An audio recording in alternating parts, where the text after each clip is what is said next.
AP రాజధాని అమరావతిపై CM Chandrababu కీలక వ్యాఖ్యలు చేశారు. అభివృద్ధిని కొంతవరకే చేస్తే అమరావతి ఒక చిన్న మున్సిపాలిటీగా మారిపోతుందని, గుంటూరు, విజయవాడ, తెనాలి పట్టణాలు కలిస్తే హైదరాబాద్ వంటి మహానగరంగా విస్తరిస్తుందని చెప్పారు. రాజధాని విషయంలో రైతుల్ని ఆదుకుంటామని, భారత్ వంటి దేశాల్లో అభివృద్ధి సంక్షేమాన్ని సమాంతరంగా చేయాల్సిన అవసరం ఉందని సీఎం చెప్పారు. ఒకటి స్టేట్ సమాజం, రెండోది రాజకీయ ప్రయోజనాలు.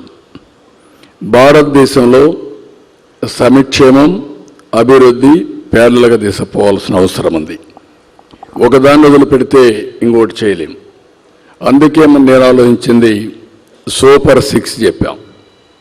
ఈరోజు చెప్పిన మాట ప్రకారం సూపర్ 6 ఇచ్చాం.